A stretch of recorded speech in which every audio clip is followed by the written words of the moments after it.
Shit, what you thinking, what you thinking?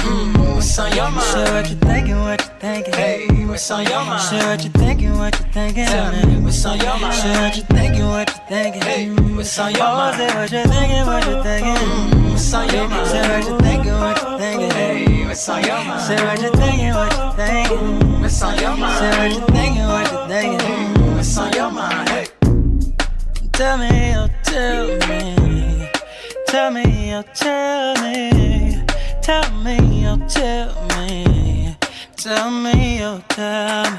What's your topic, sir? You ready to go, Jen? Yes. You was cutting up on that one, girl. Shit, what you thinking, what you thinking? what's on your mind? Shit, what you thinking, what you thinking? Hey, what's on your mind? Shit, what you thinking, what you thinking? Tell me, what's on your mind? Shit, what you thinking, what you thinking? Hey, what's on your mind? Say what you thinking, what you thinking? What's on your mind? Say what you thinking, what you thinking? Hey, what's on your mind? Say what you thinking, what you thinking? What's on your mind? Say what you thinking, what you thinking? What's on your mind? Hey. You know you love me.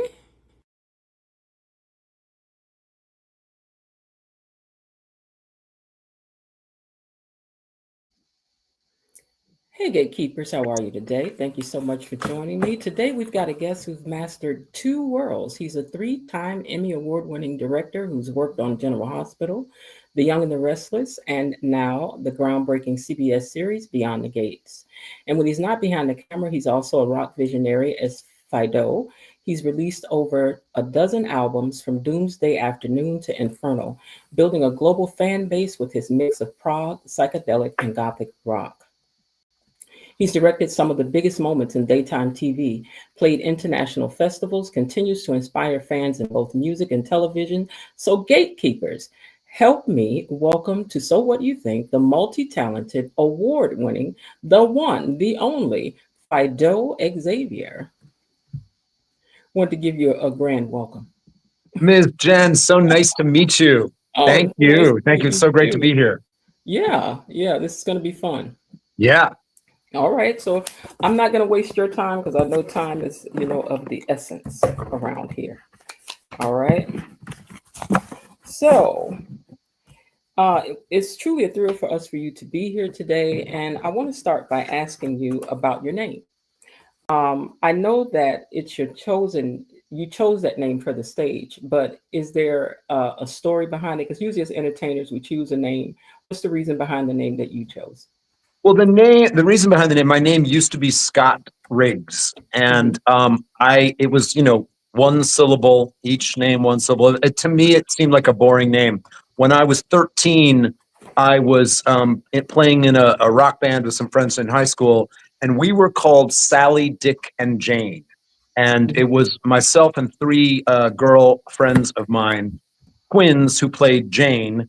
There was Sally, and I was Dick because, Sally, Dick, and Jane. And that was the name of a book that they used to teach children to read from, and there was a dog named Spot. And because my name was Scott, people started to call me Spot. Oh. And so I started to make music where I played all the instruments on tape recorders, like as an experimental, and I needed to make a band, quote unquote. I wanted to have a phony band, so I needed a third name for this band because I had Scott Riggs, and I used the name Spot, which was what my nickname, and my middle name, which was Parry, and so I needed a third name. And in French class, they let people be called by the French equivalent of their name, but since my name was Scott, the French equivalent was Scott. So they let me choose a name, and I chose the name Xavier because I thought it looked exotic. So when coming to create this fantasy character for my rock music project, I chose Phideaux Xavier, and then it became Phideaux Xavier. And I spelt it in this very pretentious, flowery way that a friend of mine's father, who was a physicist, used to joke that their dog's name was Phideaux, Phideaux. So it's a pretty silly name, but it actually looks very exotic. And sometimes people find it a little amusing, and that's kind of how it came to be. And I decided to legally change my name to just honor the creative person that I wanted to be. Now, I noticed on the music side, you only use the one name, Phideaux, like Tina or Jagger. Exactly. Right, right. It, To get to that one name status is what you want. it's a pretty good thing, but the downside of it is that if you Google me, there's really only one Fido in the world, so it's hard for me to be in the to do anything and not have people know about it. Okay, all right. So that's So good. I have to behave very well. You have oh, they know it's you. Now you've been celebrated in both music and television. Which emerged first for you as a career? Well, it's odd because I was in high school and I had friends who were older who were preparing for college, and Mhm. they all had to get jobs. So I found myself one summer without my friend group around. And one afternoon I accidentally started to watch a soap opera. And I really never liked soap operas, but then I got caught up in this show, and it was I tuned in the next day and I started to think, wow, that's really interesting. They make these shows every day. And I knew that they made them in New York City, which I grew up outside of New York City. So I thought, oh, maybe I could work in soap opera, because I really did not have an idea of what I wanted to do with my life. I knew I loved music, but I was a little bit lazy when it came to learning how to play my instruments. I learned enough to write songs, but never enough to be in an orchestra. Plus, when I was young, that's a long time ago, they didn't have School of Rock. They didn't sort of teach rock and roll or even electronic music in school. You couldn't go to school for anything other than pretty much classical music or jazz, perhaps. But even that was considered outside the realm of acceptable. Yeah, yeah. It's funny to me when I look at some of the old tapes of shows and stuff, the way they looked at jazz and the way they looked at rock and roll. It was, ooh, don't let your kids get into that. you know? So, yeah. So, what's that pivot like for you? Directing is so very structured, whereas music gives you a lot more freedom. How do you balance these two really different creative sides of your life? Well, I find that when I'm working on a show, they give me the script. My Mhm. job is to put the script up on its feet, to work with the actors, to provide something that's going to be very actable. Like, you don't want to inhibit an actor, so you want to prepare things so that it'll be easy for them to do their job. So it's not really, it's very creative. I get to be very creative, but I also know the parameters that I'm in. I was attracted to working in directing soap opera because I love psychology. Mm. So it's a very different thing than the creativity of making a song or an album. And for me, I never wanted to be a filmmaker. I never wanted to work in nighttime television or sitcoms, because I really love the psychology of the drama of daytime. And because I never really wanted to make a film, the way that I can make a mark in the world is with my music. And I keep them very separate Mhm. because, one is my job, which I love, and one is my hobby or my calling. I earn money for the privilege of making my music, Mhm. but it is pretty much my reason for living. Mhm. Now, you said you were never really interested in any other area of television, but what about nighttime dramas like Dynasty or? Well, I certainly love them, and I think it's television directing, and particularly three camera or multi camera television directing, is a very different animal than filmmaking. We have a director on the show, Stephen Williford, who's made films, and has a beautiful eye, and it just so much knowledge about filmmaking. Mhm. And so he actually gets along really well with the crew in Atlanta, because it's mostly a film tradition in Mhm. Atlanta, less than a television tradition. But I come from live multi-camera television, and it's very different. Plus, I like the idea that you go in the morning at 6 o'clock, and at 7 o'clock at night you've done the show. You've Mhm. done your whole show, and we the scenes are more alive. We don't get to do a lot of takes. We don't have a lot of money to spend on certain elements that you would have in a nighttime drama. I mean, Mhm. I love Dynasty. I watched it. I love I watch British soap operas. Every show is a soap opera now. even Game of Thrones is a soap opera. So, but for me, I like working with the actors. I like the fact that we can make changes very quickly. We put the scene up on its legs all together in the rehearsal room. Then we do a dress rehearsal. Then we tape it, and if we need to tape it again, we do. And you're in the moment. Like there are moments on the show. I think one of the moments is when Eva was thrown out of the house by Leslie, and she goes to the door with her suitcase that Leslie has packed for her, and she looks back at Leslie, and Leslie doesn't even look at her. It was one of those heartbreaking moments. Now, what viewers may not know is that was not in the script. The script said that she tells her to go, and the stage directions were, we see Eva devastated that her mother has told her to leave. But the actress, when we were taping, they were so in the moment that the actress started to go towards the door, and we kept the scene running. And we just it was golden because it was so real, and we didn't plan it out. It emerged organically from the actors, the cameramen. They kept it going. We knew, wow, something really amazing is happening here. And so it's moments like that I don't know that I would have in filmmaking, where it's every setup you're lighting one side of it separately. A person's doing their coverage. From being an entertainer, it's all about the technical elements, getting the lighting right, getting the sound right.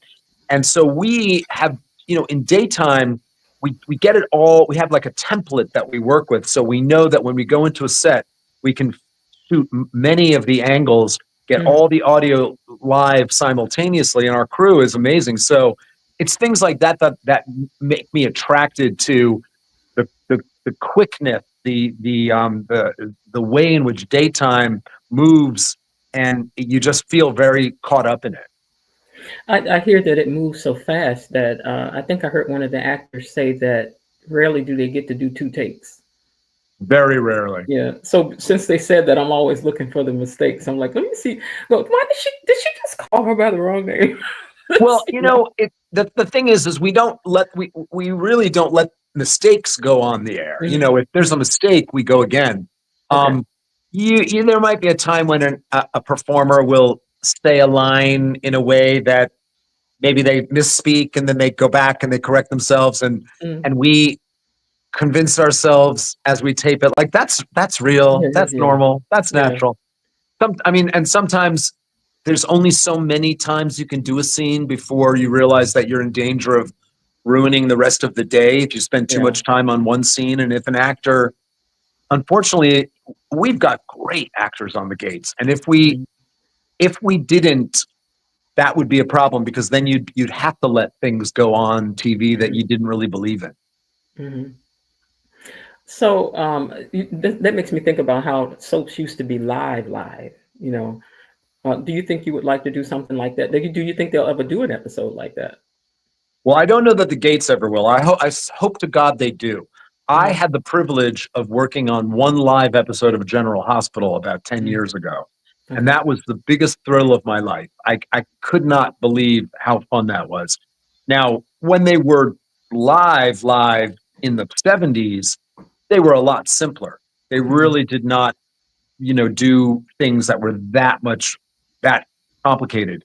And I will say that the live One Life to Live also did a week of live episodes about 10 or 15 years ago, and that was very challenging. And I know that one of their goals was to have every crazy thing happen in those episodes. So even in General Hospital, we had a lot of big action on our live day. But I would love to go live with the Gates. That would be so fun.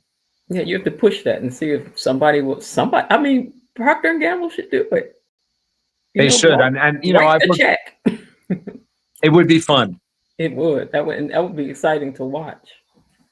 Now, having directed some of the biggest shows in the daytime space, what is that process like? What's all involved in putting an episode together for you as a director? Well, what's involved is you get the script about 2 weeks in advance.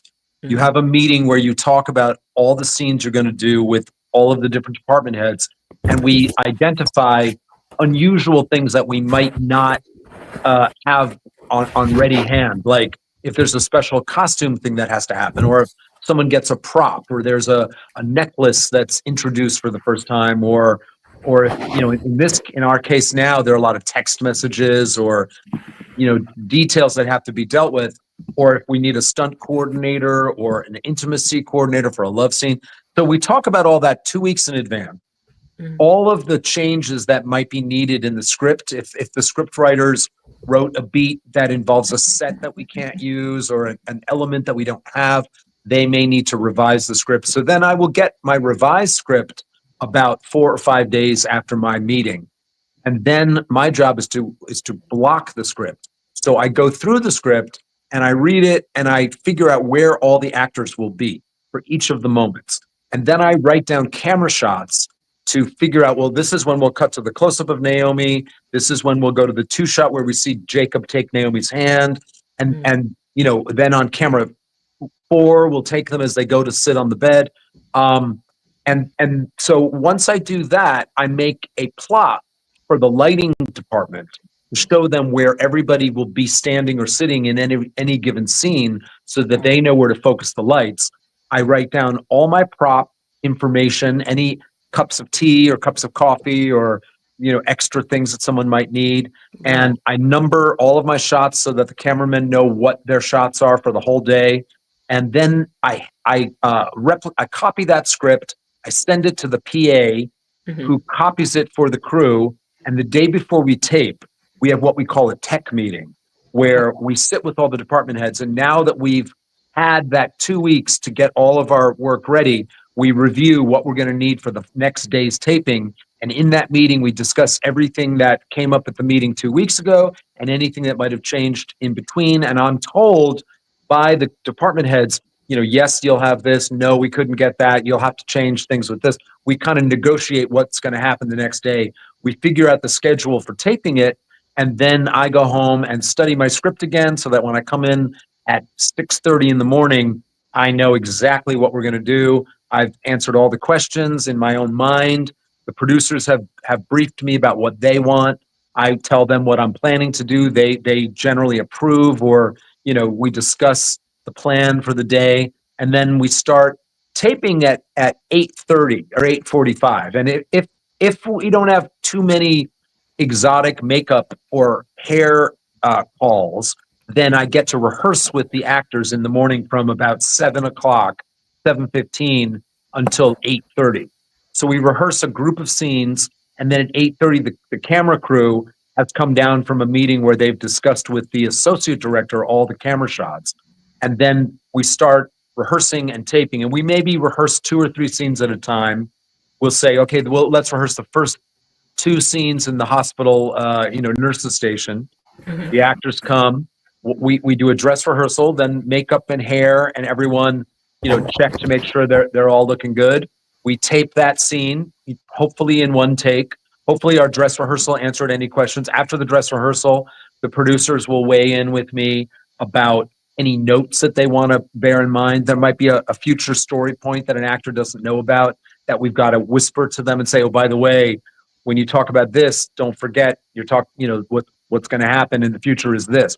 So we'll give any notes. If there's any technical notes, if we have to do a hiccup, or a hiccup is when we interrupt taping to change things, maybe to move a camera position or to, do something that we couldn't have done in our opening wide shot. And we basically tape the scene, in order by set. I know that there was a lot that goes into directing, but I had no idea it was even down to the props that are on the tables and stuff like that. That is really amazing. I mean, so do you get the scripts way ahead of time so that you can block out some of the stuff? I get what are called outlines, and we get outlines about maybe 5 weeks in advance of the script. So the writers are writing the overview, and they send out these outlines for us to know where the story is going and for us to know the future, why a line might be there. And so when the actors, have questions, I'm able to answer their questions because they don't get the outlines. They get the scripts, and they get the scripts probably a week in advance of taping them. Everybody gets the final scripts about a week in advance. So I'm expected to get my script on Thursday, let's say. And if I'm directing the next Thursday, if I have from Thursday to block my script, that's what I will do over the weekend, let's say. Now, the issue here is that we're dealing with 3 weeks at a time because I'm assigned, let's say I'm assigned script 20 and I'm going to do it in 2 weeks. Well, I'm also doing a script this week, which let's say is script 15. Okay. But I'm going to be blocking a script for next week, let's say. So I'm going to be talking about a script for 2 weeks from now. I have a script that I've got to block for next week, but I also have my script that I already blocked for this week. So we have our production meeting on Thursday, 2 weeks in advance of taping. But I might be taping a show the next Tuesday and possibly the following Tuesday. So I'm always thinking of 3 weeks at a time. Wow. That's amazing. Now, one of my members is asking from Phideaux Xavier. She says, how much input do the actors have and how they're being directed? Hello, Dee Dee. Hello, Phideaux Xavier. And the actors, the actors know the script. They will know their character. We generally, my goal is to make plans that will work with the actor's choice. So if it says Danny's making coffee in her kitchen when Andre comes in, I have to direct, well, how will Andre come in? Is he coming from outside? Is he coming from inside the room? Does he go and envelop her? Does he go up to her and hug her from behind while she's making the coffee? Does he stand next to her? Does he stand opposite her across the thing? So I will tell the actors, this is what I was thinking you were going to do. But they might say, in this moment, I thought maybe I could be a little more remote, maybe not be so loving because we have to make up at the end of this episode. So I feel like I need to be a little frostier in the beginning. If something that I say to an actor rubs them the wrong way, then they're free to say, oh, well, I thought maybe I would do this or that. Generally, I try to be on the same page with the actors. I think when you develop a relationship with actors, you kind of know what they like, what they don't like. You sort of are aware of what would be comfortable for an actor to do. I've never been a professional actor, but I've studied acting. I've done acting, so I understand the impulse that an actor might have, and that's the main thing. So I would never want an actor to do something that they didn't believe in. 92% of the time, because then their performance won't ring true. Now, in terms of an actor wanting to change their dialogue or change their storyline, that's something that happens at a higher level than me. They talk to the producers about that. My job is to make the show for the writers and the producers. Okay. All right. So now, in your opinion, what makes a director good? Like for you, just like what makes one really good, and what's your directing style? Well, my directing style is a little bit of hack director with creative visionary, So on the one hand, I want it to be very efficient, and I prioritize being able to get the scene done as quickly and painlessly as possible in a way that all the departments on the show feel that they've been supported. But I also like to have a show that feels lively, that moves a lot, where the actors we get to see them in their world. So I like actors to move a lot. I don't love the scenes where people are forced to sit at the booth in Orphe jeans for the whole show. So to me, what makes my directing unique is that I'm pretty efficient, and I will do what is going to be easiest to do, but I like to let the actors play a little. I think that's basically the main thing. The thing that I don't like, I see some directors who I feel can be sometimes a tiny bit lazy. And I also see some directors who can be a little bit self-indulgent, where they want to do what they want to do, and I see the actors kind of not quite on board, but they do it anyway. And it to me, that can be as much of a problem as someone who's just doing the least work possible, where the actors feel like, am I just standing here? Can I move? Can I do something? So I think you want to be a happy medium between playing with the actors and keeping it simple enough that you don't interfere with their ability to do their acting.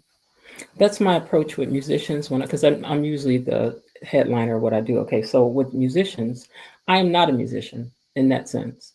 So I never tell a trumpeter how to play his trumpet, drummer how to play his drums.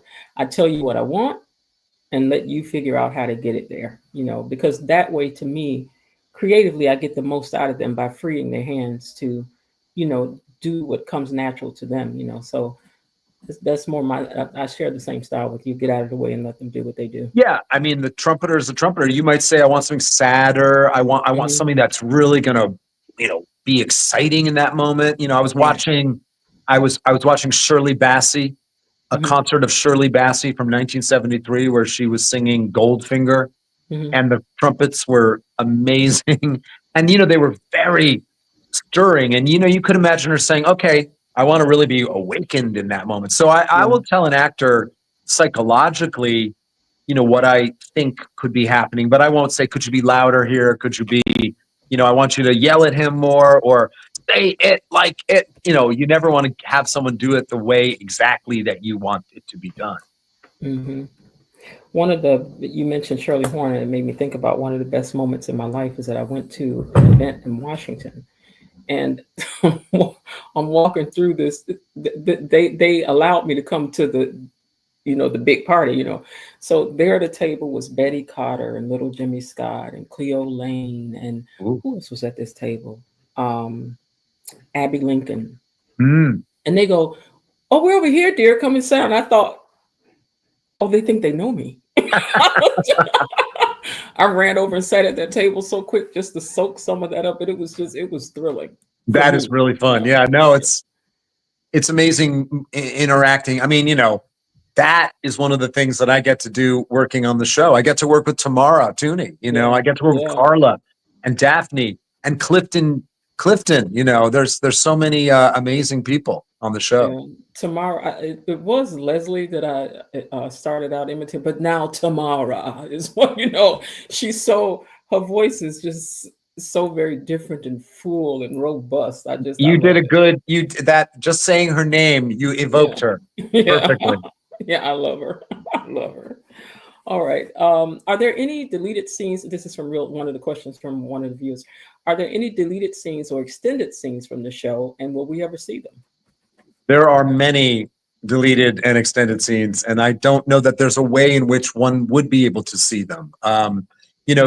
We try to shoot the show to time, but there are times when shows grow to be very long, and unfortunately, we've got to cut some scenes.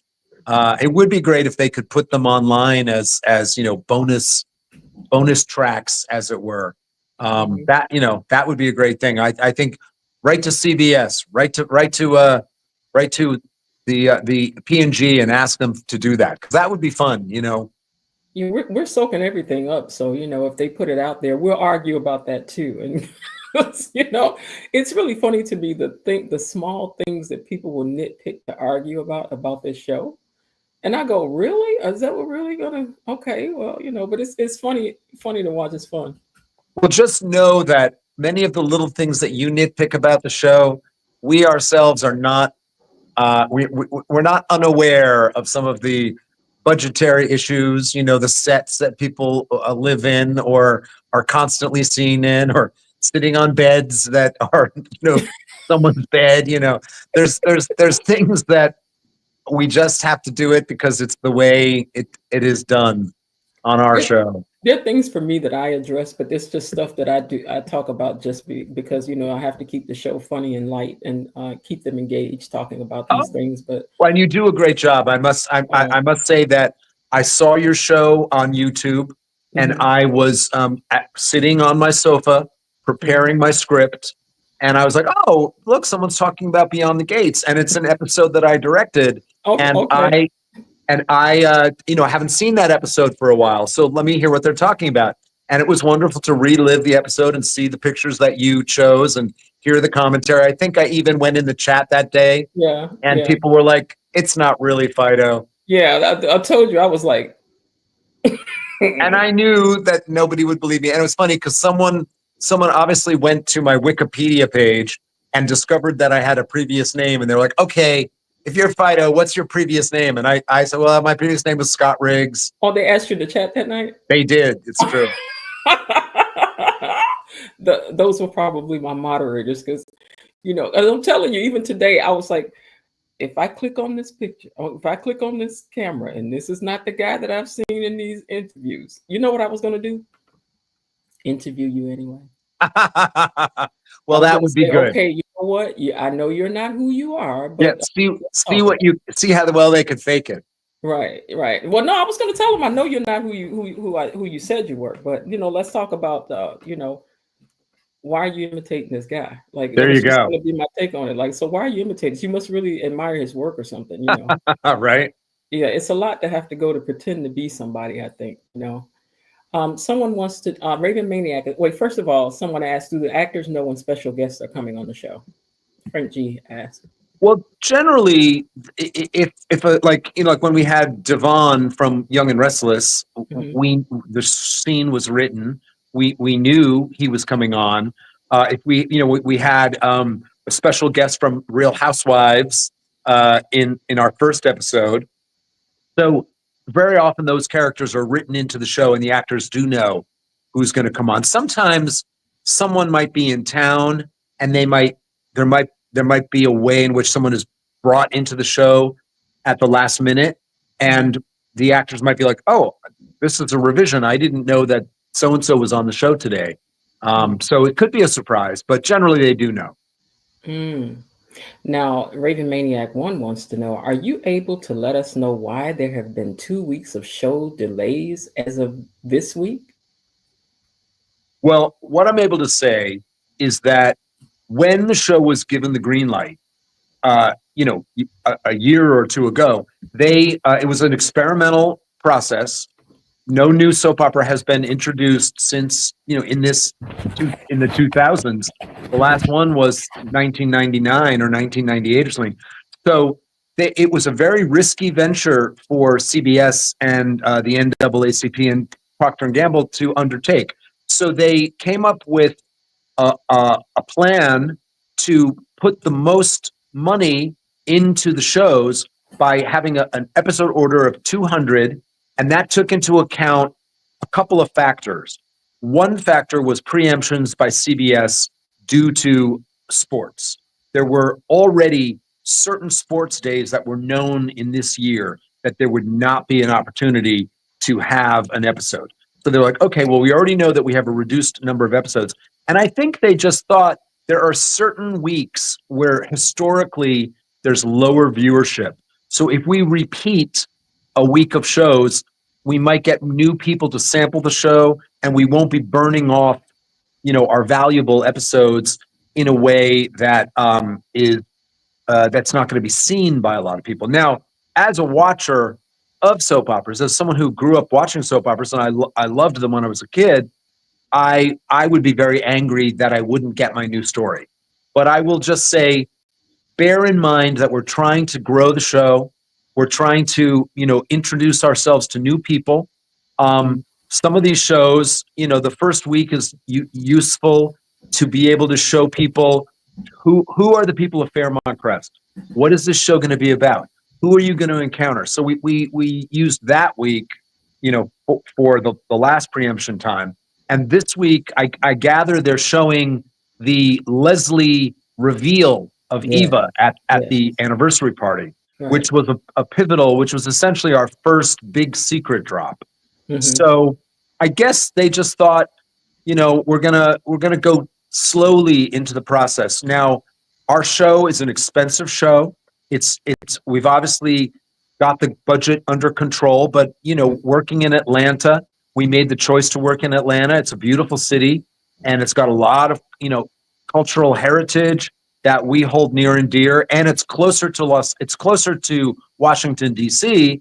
and the DMV than it would be if we were in Los Angeles, where most soap operas are made nowadays. And it would be a little cheaper on some levels in Los Angeles because it has such a tradition of production doing a soap opera. Coming to Atlanta, we've had to reinvent the wheel, and we have an incredible crew. that has that really comes from filmmaking. So it's been a marriage of the television people and the film people, and we're working it all out. And I would just say to people, I appreciate your passion for the show, and just cut us a little slack as we get through our first year. And hopefully, when we come back next week, you'll be excited to see what happens. And for some people, actually said that they were kind of happy for the preemption because it can get hard to keep up with all the shows. There's 5 a week, and that's like 45 minutes of showtime a day, to get through. So I know it. Well, you're going to get a little break this week. Well, I review it every day live. I know. And, and even though we're off, I still try to keep the audience engaged. Like yesterday, we did trivia because that was great. Do the trivia and and the lives on Friday night, which is fast becoming my favorite because I like to hear what everybody else says. So what Phideaux is saying to you guys is lighten up. Cut them. Let's stop with all the conspiracy theories and the suspicion about why the show has been preempted, which I'm bad about it too. But okay, now that you've explained it to us, we will act better about it. Well, we love you no matter what. We love your passion. We're passionate about the show. I mean, gosh, I haven't been this excited about a show in quite a long time. Really? I came from Los Angeles where I was working on General Hospital, and I was asked to come and help set up the show, help put it on its legs. And it was a thrill. I never thought I would be invited to work on the show. It's the great news is that Michelle Valjean and Sheila Ducksworth, they really knew what the audience wanted, and they crafted a beautiful show with a wide variety of really interesting characters. And then they cast it with some of the greatest people. I mean, when I agreed to work on the show before I knew who was going to be on it or before I even read a single page of script. And then they announced Tamara and Carla and Daphne. And I was over the moon because I had worked with Daphne before. And I was a huge fan of Carla and Tamara. And I grew up in New York working on Guiding Light. And that was the sister show to As the World Turns, which was Tamara's show. And I watched Tamara on that show. And of course, I watched her on Law and Order. And she's from New York. She's a New York broad, so to speak. She has done amazing theater work, a singer. I'm a huge music fan. So, and Clifton, then they announced Clifton was going to be on the show, who wrote, Never Can Say Goodbye. Yeah. Now, I did not watch Amen. I was not familiar with his work as an actor. I was only familiar with his work as a musician and a songwriter. Oh, okay. So that was an incredible treat. I watched him way back on a show called That's My Mama. He did it was an excitement, a buzz in the air when they did that black version. I'm just say black version of Cinderella years ago, and I want to say it aired on CBS or one of those, but it was a big deal that it was a black version of Cinderella, and he played Prince Charming. I did not realize he played Prince Charming in that. I remember that. Yeah, he was in that, and so was Nell Carter. And I watched it not too long ago because I really like that movie. It's got great music in it. Nice. It's got really great music. Probably very good music. Mm-hmm. Now, over the years, a lot has changed in daytime television, but what do you think is never going to change about daytime television? I don't think the slaps are ever going to change. We do like a good slap. I mean, if it ain't broke, don't fix it. Mm-hmm. I think what we love about daytime television is that we get to live these. We invite these characters into our living rooms 5 days a week. They become our family. I could tell you more.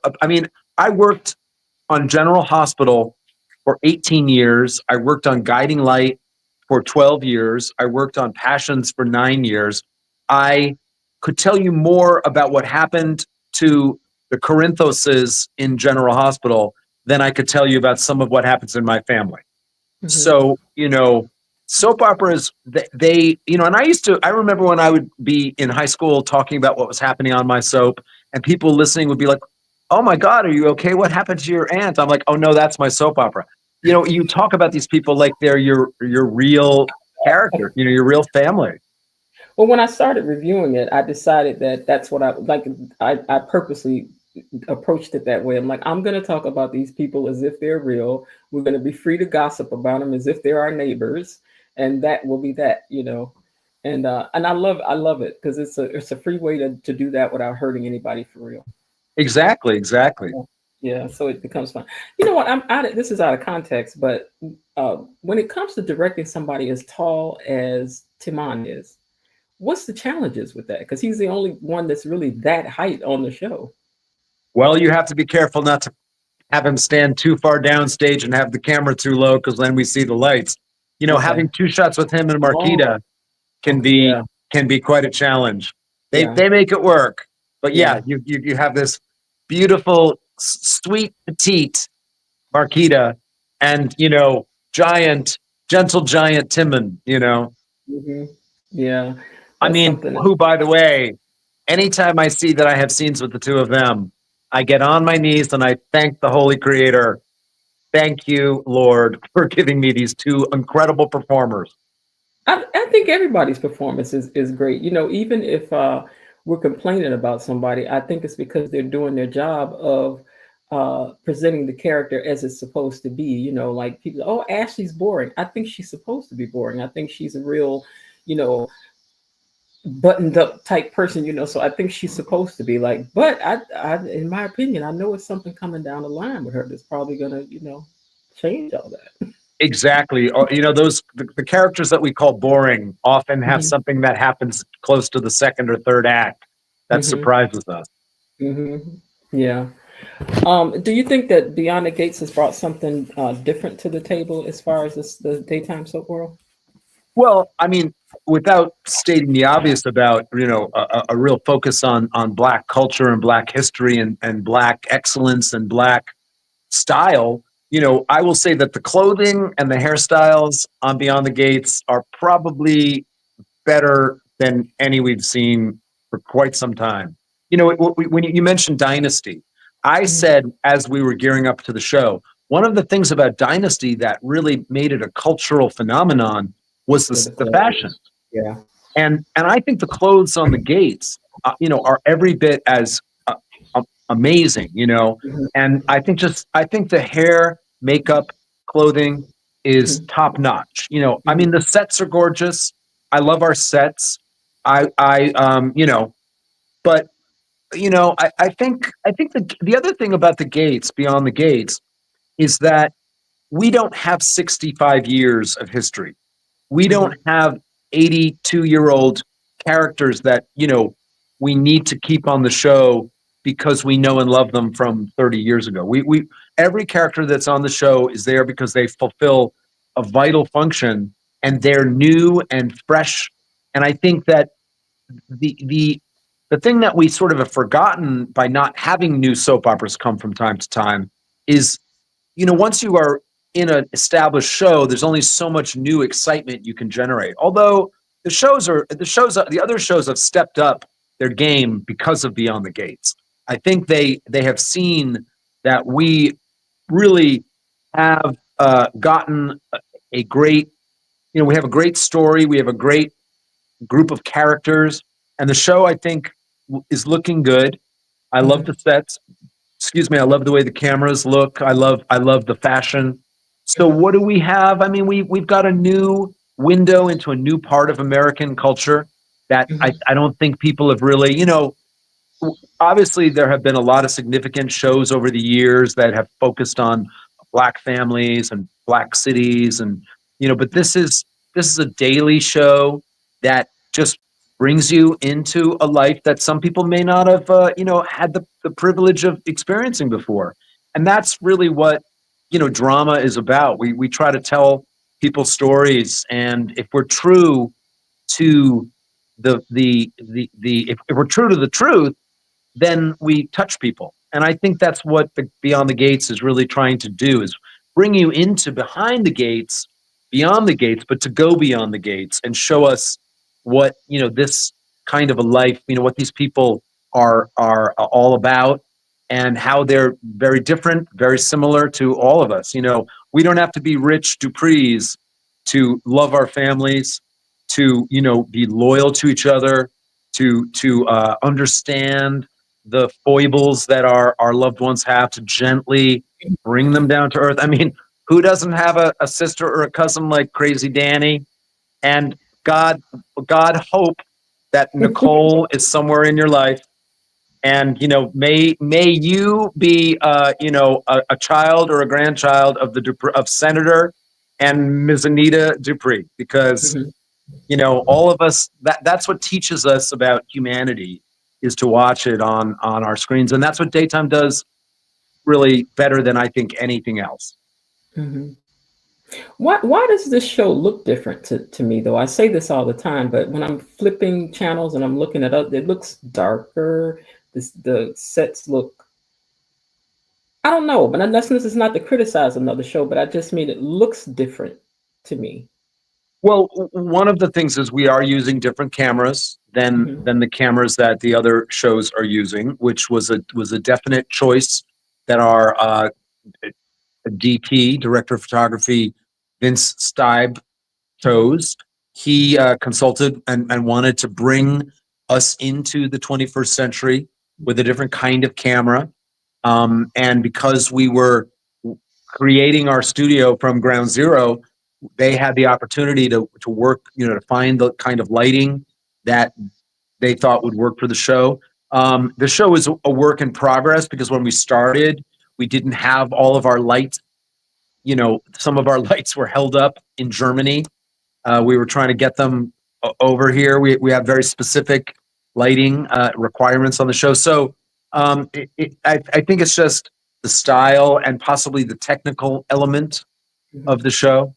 Maybe how they're editing it. You know, in the edit, they might be doing color correction that differs from other shows. I mean, we want to try to appear. I think we look good compared to our channel sisters, The Young and the Restless and The Bold and the Beautiful, which I think also look beautiful. But yeah, there might be a slight difference. Yeah, I think so because it's just it just looks. I don't. It's such a simplistic way to say it, but I just really mean it just looks different when you're looking at it on the screen.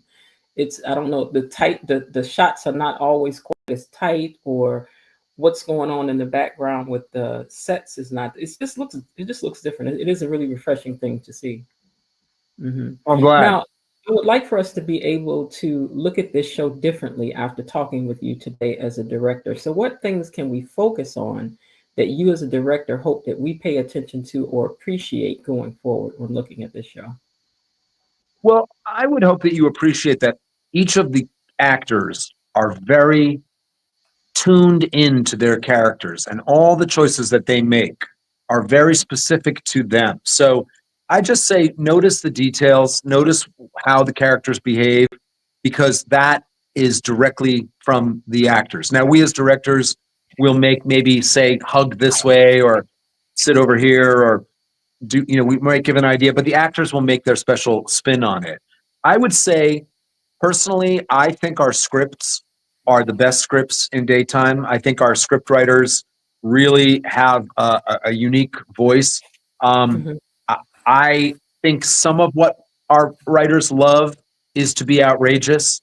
So some of the things that you find like maddening are just tropes of daytime that we kind of dive into and love. So we have a little more sense of humor than you might know. You know, Mhm. some of the things that people may groan at, we enjoy because Mhm. they are the heritage and the legacy of soap opera. There are certain times when people don't see someone out of the corner of their eye, or they don't understand the obvious, but that it's a journey. I think a lot of people, you know, one of the I think people can get irritated when things don't move the way they want them to move, but one of the best writers of daytime, the creator of The Young and the Restless and The Bold and Beautiful, Bill Bell, he once said, "Keep them angry, keep them watching." Because Yeah. if everyone, you know, if Leslie was found out and was run out of town, and Eva left, and, you know, everyone was happy, there would be no show. You would not want to watch Naomi and Jacob just sitting around going, honey, I love you. Oh, I love you. You're so sexy. You know, after a while, you need some conflict. And so I think that part of the joy of watching the show unfold is when the thing that you are throwing your shoe at the television saying, why don't you tell him the truth? When it finally happens, it's hopefully very satisfying. Okay. Now, I want to touch on your music as well. Oh. Have we or will we ever hear any of your music on Beyond the Gates? I don't think so. I think that I like to keep my life very separate. Well, now, wait now. I saw the performance on General Hospital. Is it General Hospital? It was General Hospital. That was quite out of left field. And I was so honored to be on General Hospital. And the way that worked out was I was walking down the street in New York. I had taken a month off work and they called me up. I saw on my cell phone that they were calling and I thought, oh, they need me to come back to direct early from my vacation for some reason. And my producer, Frank Valentini, he said, Phideaux, we have a scene coming up where we need someone to sing a song. And we reached out to a number of people and none of them were available. And then one of the producers said, why don't we ask Phideaux? So I thought, what a great idea. So he called me and very generously asked me, but it came way out of left field. And at that point, I thought to myself, you have to say yes. In life, you have to say yes to everything. And even though it was very nerve-wracking to put those two parts of my life together, I did it. And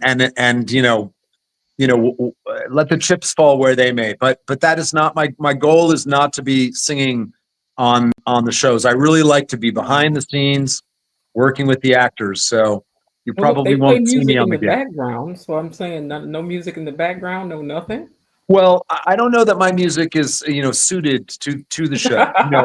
I like to make somewhat, avant-garde music, and it's for its own. When I was younger, people would say, well, why don't you direct other people's music videos? Why don't you try to get your music placed on shows? And I realized that for me, it was just a separate thing. I didn't want to be hustling and trying to sell myself in that way, because I had a tough enough job as a director on the show. And I was trying to, go rise up the ranks. I had a brief spell as a writer on Guiding Light before I realized that, my better place to be was as a director. Mm-hmm. When you were talking about evoking emotion in what you do, and how you present stuff on the screen, it made me think about as a performer, that too, that's your job to do, even if it's to make them feel happy, to make them laugh, whatever the case may be. I'm going to send you, whether if you want it or not. I'm going to send you. There's a performance of a song that I did for my parents, a song that I really did not want to do. Oh. And my mother begged me to do this song, and when I did it, it just emotionally, the way that it made me cry, it made them cry. And as a performer, you think, yes. That's true. Yeah. It's true. There are times when I will literally be crying because of a scene that we've done, Mm-hmm. Oh, I was going to ask you about that. Has there been a time that, you were filming something and it got to you? Because I'm telling you, that Amber gets to us when she cries. Amber, I mean, there are moments in the show, Leslie talking to Peaches. There are times when I get very emotional about stuff. Ted, when he was like, when Nicole threw him out, Mm-hmm. so some of that stuff, it's emotion. But I can't wait to hear the song. Well, I'll hear the song. It's Unchained Melody. Yeah. Can't wait. My mother begged me for years to sing this song, and I go, I don't want to sing that.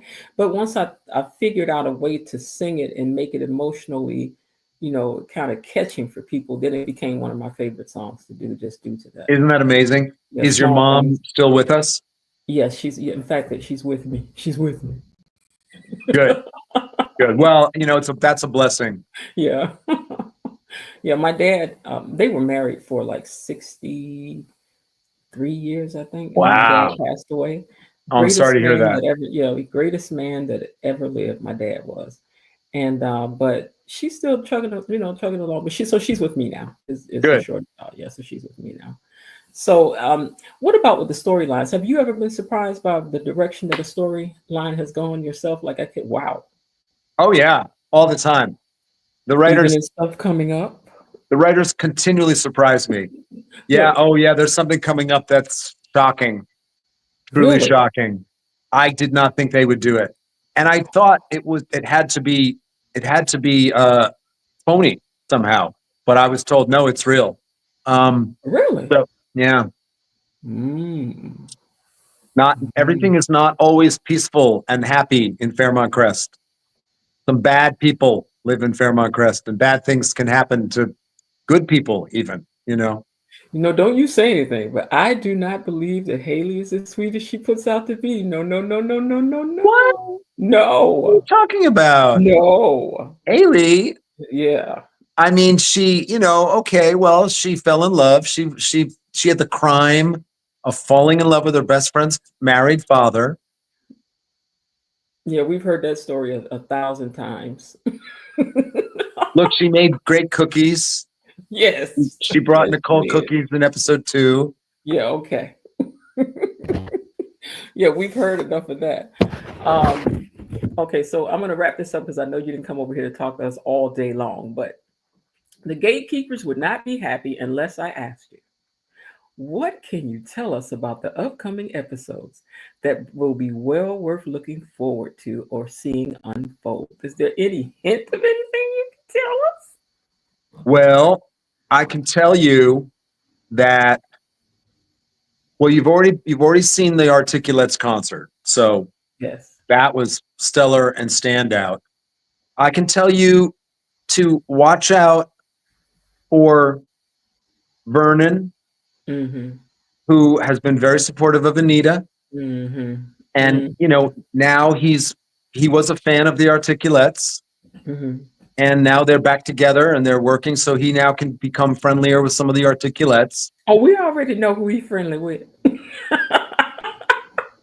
Listen, he's gone from being Vernon to being Vernon Clifton Davis Dupree to me now, because now I can see the other side of Vernon. So now he's got his entire name put out there for me. There you go. I mean, I think, there's going to be some fights. There's going to be some makeups. There's going to be some breakups, and also some interesting pairings. Like, that's the thing on a soap opera. You never know who is going to be sitting next to who, and suddenly looking at them with new eyes. Like, oh, you've been here all along, but I never quite noticed how beautiful you were. Wow. Okay, well It, that's it, it's a great year in Fairmont Crest. a great year from I will say the New Year's Eve episode, which I just had the pleasure of directing, was quite a lot of fun, and I think people will enjoy that episode, particularly if you like music. Yeah, now I do like music. So are we having a guest on or something? Somebody coming on? Well, you can still have music even if you don't have a guest, but That's true. But nothing like a good guest. Oh, well. Well, I'm so happy that you were able to join us today. This has been very thrilling for me to finally get a chance to talk to somebody that's connected to the show. So I really appreciate you doing this. Please come back again because, we enjoy and don't forget, and keep stopping by the chat and let the others know that we would love to talk to them too. absolutely.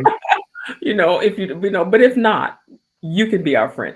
And look, I've been meaning to say that I noticed that little Emmy over your shoulder back there. Very nice. Very nice. I was very fortunate. They said to ask you, can I get a walk on? I don't think they need me to walk on, girl. Oh, it would they be need great if you somebody to walked on. look, if they need somebody to sit and gossip. Well, I mean, I have nothing to do with casting. That's the thing. It's everything on the show is such a factory. I have my lane. Casting has their lane. The producers have their lane. Yes. So we all stick to our job. Wow. Okay. All right. Well, that sounds good. Well, thank you so much for coming over here today. Thank you for hanging out with us. It's been amazing hearing about your journey from winning your Emmys in daytime to creating music that inspires fans around the world. So, Gatekeepers, Let us know down in the comments your favorite Phideaux moment, whether it's a soap scene he's directed or a song that stuck with you. And of course, don't forget to like, share, and subscribe so that more people can join in on the conversation. And we look forward to talking with you again. I'm going to forward you my info as well, Phideaux. Thank you. All right. So thank you for joining us.